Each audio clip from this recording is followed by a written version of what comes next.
Do you think that you could plasterboard a room, maybe save thousands on renovating your own property? Well, I thought I could. That's why I attempted to plasterboard my entire kitchen.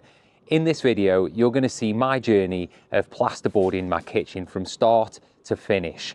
You're going to see what materials I used, how much they cost, what tools I used, and how long it took me. You're also going to see how much it costs to get the professionals in to do the same job. And at the end of the video, after watching the entire journey, you can decide whether you think it's worth tackling this DIY renovation project yourself or just getting the professionals in. You're also going to see my opinion on whether I think I should have got the professionals in or not. So let's get into it.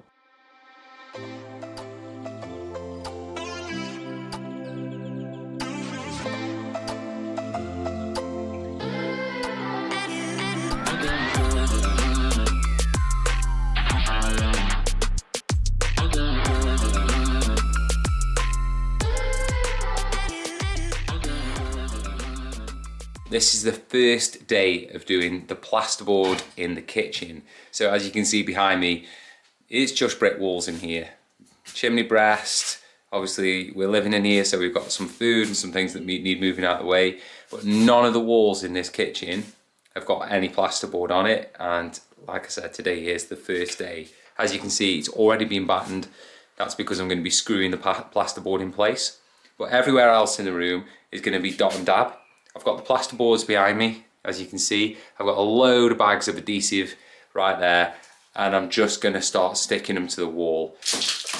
As a DIYer, I never intended to do the plasterboarding myself, but after seeing how much it was going to cost to get a professional team in, I knew I didn't have the budget. So I decided to try and save a load of money by doing it myself. But I don't know if this is common knowledge, but plasterboarding is not easy. Right, so I've seen this trick online. Basically, I'm just going to use this pencil on the front of that electrical back box there, get a board in, press the board onto it, and it'll leave a bit of an imprint for me to cut out with the multi-tool.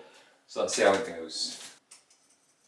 Watching this footage back has made me realise that this really is a great example of what it's like to do your own plasterboarding for the first time. Moving the plasterboards is not easy by yourself, so if you can have two people help you on this project, I definitely recommend that. And getting accurate cuts around all of your plug and switch sockets is a lot easier if you try this method of placing the board against the sockets and then banging it to make an imprint on the board. Another big part of a project like this is to make accurate cuts in the plasterboard. Mark your measurements on the board and then use a straight edge to draw a line that you can follow with your knife. That's going to give you a straight cut that you can then snap the board along. Then you just need to cut the back paper and you've got your perfect cut. Once you feel like you've got enough plasterboard cut to size, you can then start to mix the adhesive. And this is where I made my first mistake, and it's one that I wanted to show you in this video because I wouldn't want you to make the same mistake because it was extremely frustrating. I assumed that these 25-litre ox buckets would be able to hold a full bag of plasterboard adhesive. But as I continued to add the adhesive and continued to add water, I realised that the bucket was getting more and more full, to the point where I could barely fit the mixer in anymore. This made the process much harder and time consuming, which led me to be in a foul mood for the next part of the project. In reality, looking back, I should have put the water into the bucket first, which would have made me realise that I didn't have enough room for all of the plasterboard adhesive afterwards. But at the time, I didn't realise that water should be in the bucket first and then the adhesive can be added to it afterwards. Hopefully you can learn from my mistakes. Just mixed that bucket of adhesive outside for these plasterboards, and I can already tell this is going to be a nightmare. I am not looking forward to doing this in the slightest. Not only that, I just know that I'm going to get out of my boots, I'm going to traipse it through the house. It's just, honestly, I'm just going to get on with it and see how I do. Ugh, straight away. Absolutely, straight away. Absolutely. Terrible. Like I said, it put me in a really bad mood, but I wanted to carry on anyway because this is such a big part of the process that I wanted to learn and get right. I started applying the adhesive to the wall using a bucket trowel to get it onto the hawk, and then from the hawk using a plastering trowel to get it onto the wall. But I realised quite quickly that all of those steps were pretty much not necessary. I could do the same job by just using the bucket trowel. And not only that, it meant that I didn't need to keep cleaning the trowel and the hawk. So this is where I'd like to mention how far apart these dabs are. As you can see, I've got small gaps in between all of these dabs. I did do some research before attempting any of this plasterboarding to see how far apart these dabs should be on the wall. And even when reading the building regs documents online, I felt like I didn't get the answer that I needed. So it was only after posting on short form social media that I got some feedback from the professionals. It seemed like the general consensus was that you need a solid bead of adhesive at the top, a solid bead at the bottom, and if you can, do a full solid bead all the way around the board. That's one board down. It's level, and it's on, and the socket fits perfectly, so I've just got to keep cracking on really now I've got this mix.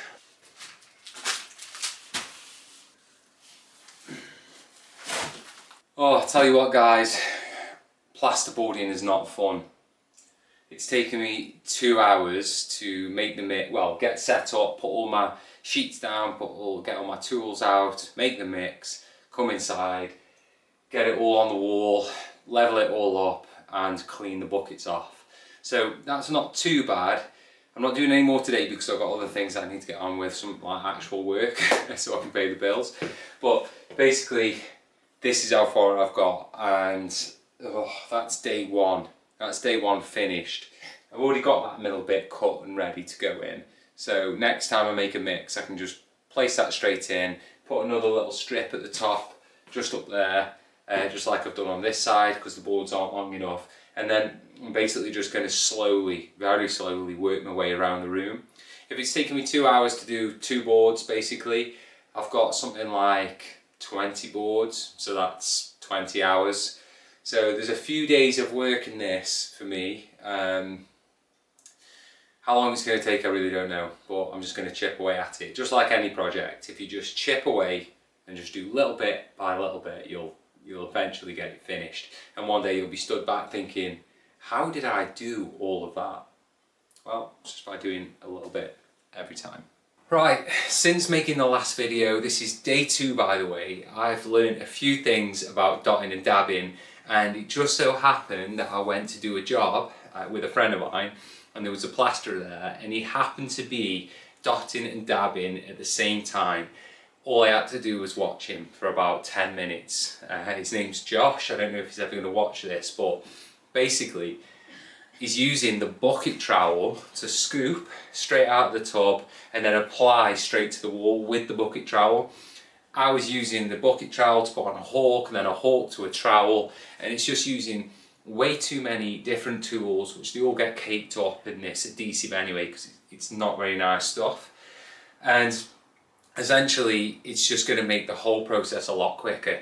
Not only that, I'm going to mix half a bag this time rather than a full bag, so it'll be much more manageable. Today I'm going to try and move around, so I've got this piece of wall behind me here. I've got some little bits left to do at the top there where I left last time, and I'm going to try and tackle the chimney breast as well.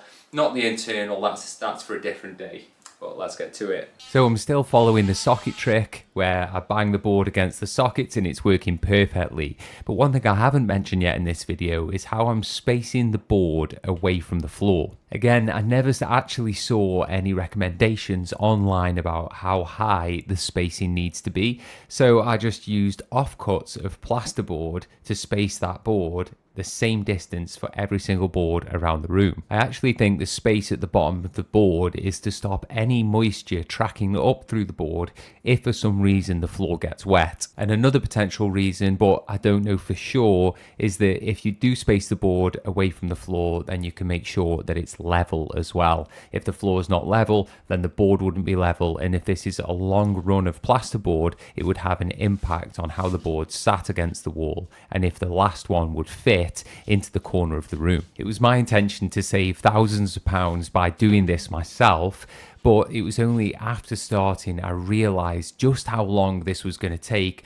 and how much accuracy you need to complete a job like this. It does get even harder if you're living in the house, but it gets even harder than that when you have a toddler living in the house as well. That's because when you're cutting all of the boards, it does leave a fine film of white plaster everywhere. And not only that, when you're mixing the adhesive or walking through the adhesive, that does make a mess too. All of which your toddler will drag around the house. So this is day 3 of doing the plasterboard in the kitchen, and I didn't do much on day 1 or day 2, but it was more about learning about how exactly I'm going to do it. So it's cutting the sockets, making the mix, how to get the mix on the wall, what tools I'm going to be using. And I feel like today, day 3, I've got it all sorted. I've also got some help. That's Reese, that's Nicole's dad.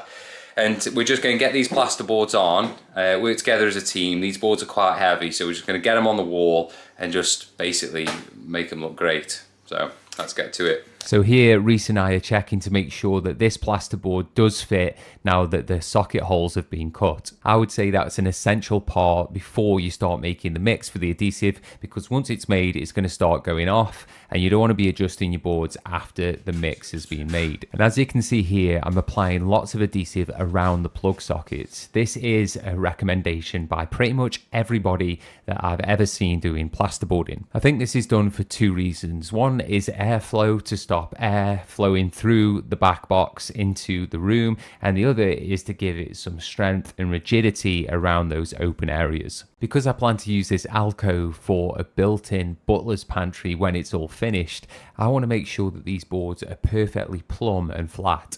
I don't want to be doing really awkward scribes for this cabinet when the time comes. So to ensure I get them plumb and flat, there's a couple of different things that I'm doing here. The first is that I know the wall is level, which means that then I can add the same thickness of dab all over the wall, and I can almost guarantee that the board is going to sit flush and flat and plumb as soon as I actually put the board on the wall. And then I use my long spirit level to make sure that the board really is perfectly plumb, and gently tapping any of the high spots with the palm of my hand to make sure it's nice and flat. When it comes to any external corners, like the one that you can see here, which is around the chimney breast, I'm loading up the corner with quite a lot of adhesive, and I'm doing that because in my mind those are the areas that are most likely to get hit when moving any furniture or anything like that. So by having that extra adhesive on the corner, I can rest assured that the board isn't just going to collapse if one day I accidentally hit it.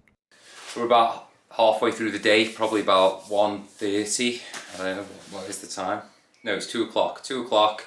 And we've done 1 alcove, and it seems like we haven't done a lot, but we've been setting out, we've been cutting round sockets. We've got a little switch up here which will be for lighting, LED lights inside the cabinet that's going in this space. We've been just making sure that all the corners are 90, all the walls are plumb. We just want to make a really good job, so we're taking our time with it. We're going to move across now to the extension. So these concrete blocks that I've been staring at for like, I don't know, a year since I built this extension, maybe longer, we're finally going to cover up. And this room is going to start feeling like a livable space. I'm excited, so I'm just going to get on with it. So here I made a classic mistake. Because I already had the adhesive mixed, I decided to get that on the wall, and then I realised that I hadn't placed the board against the socket back box, which meant I didn't know where the socket was on the board to cut it out. So we had to be really careful in getting the board as close to the wall as possible without touching those dabs, so that I could get that imprint of the socket back box on the plasterboard. Luckily, I did manage to do it without absolutely caking the back in the adhesive, but it's definitely not something that I want to do again. If you're observant, you'll have noticed that the concrete blocks do step back from the original brick wall by about 20 or 30 mil. So we decided to double board the extension wall. We do lose a little bit of space in the extension, but we decided this is going to be the best way of getting that nice flat wall for any decoration we might want to put here in the future. And luckily we didn't actually forget to cut the back box out on this one, so it was a lot easier than the other. Although it's the 3rd day of me plasterboarding the kitchen, this is actually the first day I had any help. And I could really tell, not only was I less exhausted from moving all of the boards around and making the mix myself, but we were doing double the amount of work than I was doing on previous days. We thought we were going to get a lot more done today than we actually have done, but there's 2 lots of boards on that wall behind me because I needed to build out a bit further. I needed to build out something like 45 mil. So I've got obviously the alcove sorted, and we've gone round that corner and down towards into the new extension, and I am over the moon because living in a house with just brick and block walls for so long, it just feels nice just to have some boards on the wall. I honestly don't know how I'm going to feel when it's all been plastered. So that's the end of day 3. Hopefully now we've kind of addressed all the difficult parts of the room, minus the chimney. The chimney's going to be a little bit of a project on its own. The rest is simple boarding up until we get to the back of where the run of all the units are going to be, because I've had to batten that out and all the electrics and plumbing and everything's behind there as well. So that's going to be another little separate project too. But until we get to day 4, that's it from me. This is day 4 of trying to get some plasterboards on the wall in the kitchen.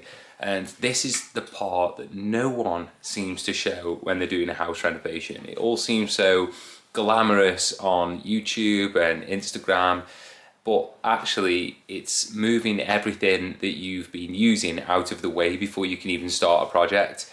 Like, we're living here, so obviously behind me we've got the oven, we've got the fridge, we've got the washing machine, toaster, microwave. We've got all of those things that need to be moved out of the way before I can even get any plasterboards on this wall. So that takes a bit of time, and it's constant. You know, whenever you want to do a job in your house, you just end up having to move loads of stuff. So with no more talking, let's get on with it. It's taken me ages to get to this point, but basically I've just been putting some insulation around the copper pipes and just connecting up a few electrical cables that just needed to be made a little bit neater. This board is now cut behind me. I've had to cut a little bit out the bottom because I'm going to be leaving a bit open so the pipes can be accessed, and I'll show you that once it's done.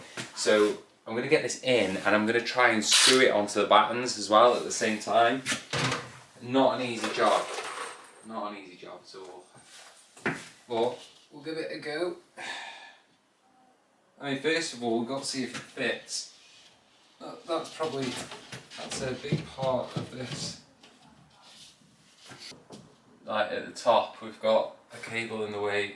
I should have known that really. Not too bad for a first attempt. That end needs to come off. It's a bit tight there. This is like just such time-consuming part of the job. Always having to amend little bits of plasterboard to get them right, to fit right.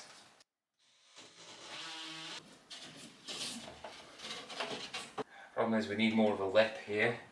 So what I'm thinking is I might just take off that whole edge. I might just take off 15 mil on the whole of that edge. So I've actually taken 20 mil off. Hopefully it'll fit. Yeah, so that needs some screws in now to hold it in place.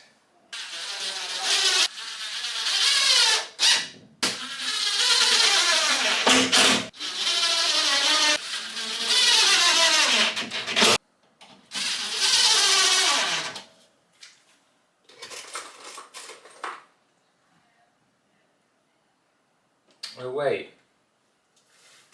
I can't screw all this in. I've got a socket behind here I need to cut out. Now, because this one is set back, I can't actually press the board onto the plug socket because it's actually set back into the wall.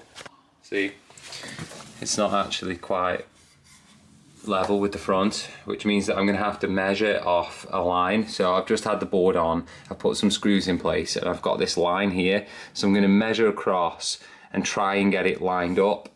Anyone who's done this before will know that getting these lined up with measurements are very difficult. So let's give it a go and just see what it looks like. I don't know if I've shown this before, but this has been such a useful tool throughout the whole renovation. Basically, it's the exact size of a back box for a double socket and a single socket as well.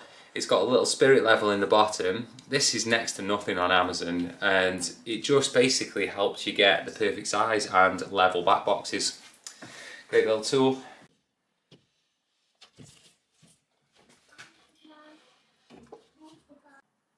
You know what might have been better? Plasterboard back boxes. So when I put the plasterboard on and cut the little opening for the back box, I realised the back box was set back quite far. So I've cut a little piece of plywood, which is roughly the same size as the back box, and I'm going to put it behind the back box, and just so it brings it out just a little bit further. It wouldn't be a problem, but what I don't want to do is have to use really big screws, like the proper electrical screws, for fitting the fascias. I know that there's going to be plasterboard, and then on top of the plasterboard, I'm going to be having a splashback. So you're going to be adding quite a lot to the front of the plasterboard. So by adding that, at least I've got a little bit less distance to go with the screws that I use. I've just built it out, and let's just see what that looks like. So as you can see, I've just got my plywood behind, and it just brings the box forward. So when I put the board on in a minute, we'll just see that that gap between the front and the back has closed a little bit. That's going to make the screws a little bit smaller. So that's it for today. I've only spent a couple of hours doing plasterboard. I've literally just done all the hard bits. So it's behind the sockets, building them out, putting some expanding foam in, clipping cables, just making sure that all the amenities behind the plasterboard are installed correctly and are quite neat and tidy. This is my house at the end of the day. I can spend my time on those types of things. But yeah, we've got just one half a board on. It's like 70mm, this board behind me, but now I have a plan to go across the wall, and I think that the next few boards are going to be really quick, and when I've got a full day, I wouldn't be surprised if I almost finish the room. Working on a Sunday again, so I think this is day 5 of doing the plasterboard, which sounds insane to plasterboard a room for 5 days, but they haven't always been full days. Some bits have been trial runs, and we're working around some awkward objects like the beam up there. We had to double board last time, but this time we're working around the windows, and we're actually getting some boards onto the block, which is something that's going to transform the room. I've been looking at these blocks for a long time, so I just want to get rid of them, and we're doing that today. We're going to get these boards on. We're planning to put boards, so we're going to cut the shape of the window out of the boards and get them on. Hopefully 2 boards will join in the middle of the window, and we should have a really nice clean area that's got no edges and it's all level. We're gonna take our time and do it properly. So I have no idea if what we've done is right, but what we've done is we've put the full board up against the window, and then I've gone outside with a pencil and then drawn a line on the back of the board as to where the window is on the board, so like the edge of the window, and to make sure we got enough space for the plasterboard and the dab that we're going to put on. I just got 2 bits of plasterboard and then basically put that on the edge of the window and run my pencil down that line. So now we know that when the board is in place, this line is pretty much where it should be.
Well guys, that is another day done, and this time it feels like I've made a lot of progress. So check out that behind me. It's a bit overexposed, but we've moved all the way across that back wall. no more concrete block. There is one wall left of concrete block, and that's over there. And if you can see that. So we've got this one wall left, and then it's all going to be plasterboarded. Obviously the wood's in place at the moment to make sure those top bits don't fall down, but to be honest, that's probably gone off now, so I can remove those. The edges just need a little bit of trimming just to bring them all nice and level, but they're going to have the metal edge strips on anyway. I think this is a really realistic time frame if you're going to be trying to do this yourself.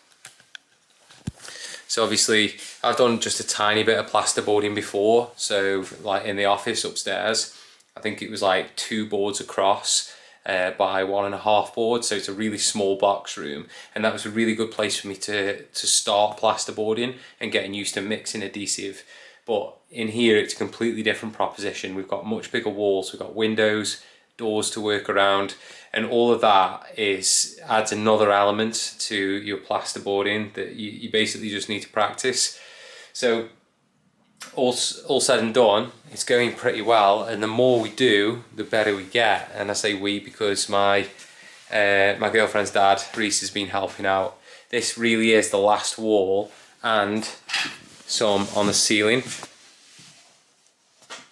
up there. And once that's done, I think that's just one day, to be honest.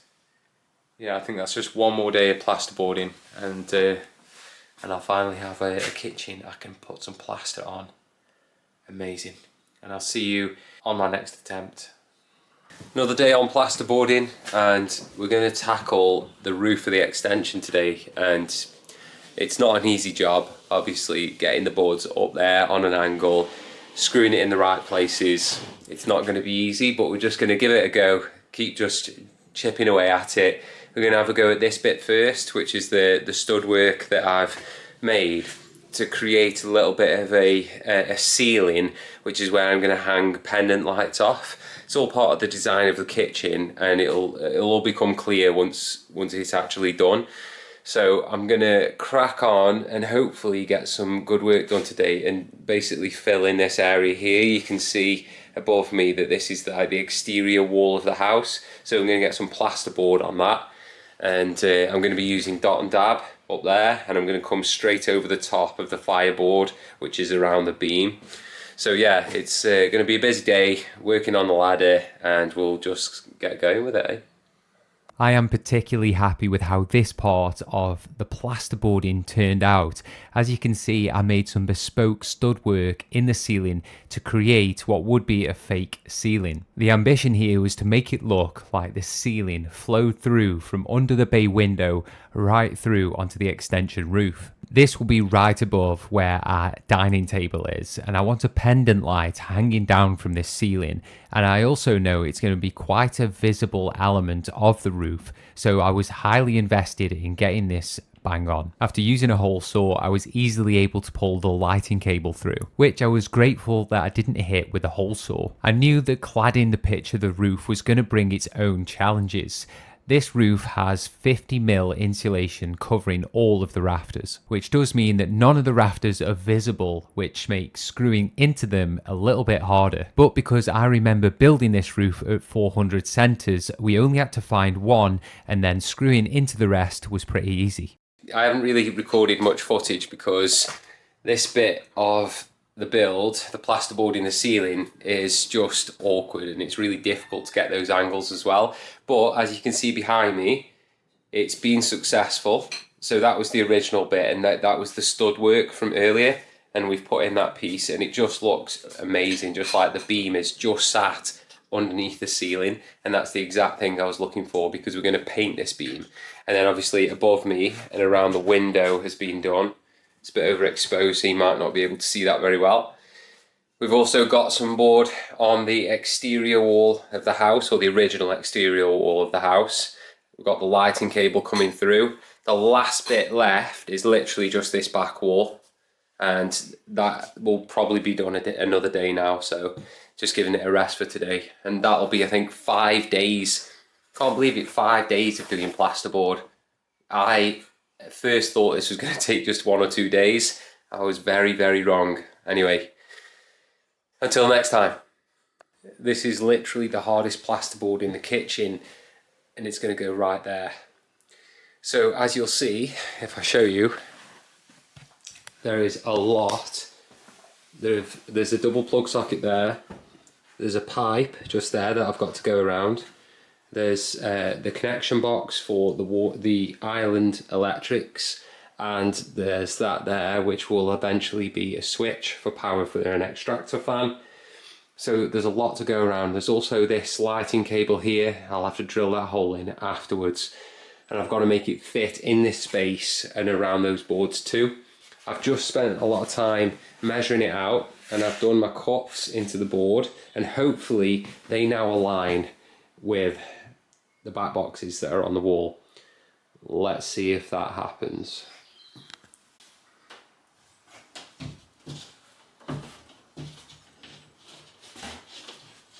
Wow, I don't believe it will line up. It's perfect. That is insane. That is amazing. That is amazing. Oh, it's difficult now. My impact driver is all the way over there.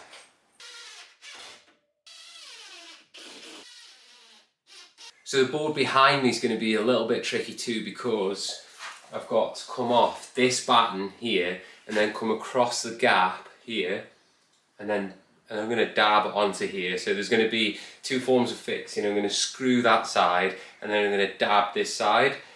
Hopefully, with my measurements being correct, these battens are around 10 mil higher than this wall, and that means then I've got 10 mil space for my dab behind the board to keep this wall perfectly level.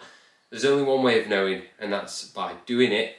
Crossing the gap between the batten wall and the concrete dab wall was something that I was worried about for a long time. I was desperate to make this wall fully flat all the way through. So when I installed the battens, I took a lot of extra care and attention to make sure they were the perfect distance away from the wall. I believe if I was to tackle this side of the kitchen again, I would do away with any of the battens, and I would double board that wall to bring it out level with the new wall of the extension. Luckily, that extra care and attention did pay off, because it was perfectly flat all the way through. So the question is, would have you invested 6 to 7 days of your time to complete a DIY project like this? Plasterboarding has a massive impact on the way the room looks at the end of the project once it's all plastered. And it would have cost £2,000 for a professional team to come in and do this job for me. Now, I don't know how long that professional team would have taken. I know it would have taken a lot less days than 6 days, probably around 2 days for a team to do this room. So you've got to ask yourself the question, and I've asked myself this question too. Is it worth paying the £2,000 to have this messy, hard job done quickly by people that know what they're doing? Most people will probably say yes to that.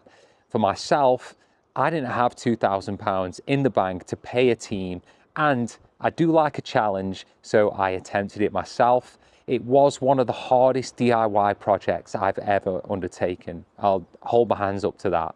But it has turned out perfectly fine. The walls are all plumb and flat, and at the end of the day, that's exactly what's needed. So hopefully this video is being useful for you, and hopefully it helps you make up your mind as to whether you want to tackle a project like this in the future. Please make sure you like and subscribe, and I'll see you in the next one.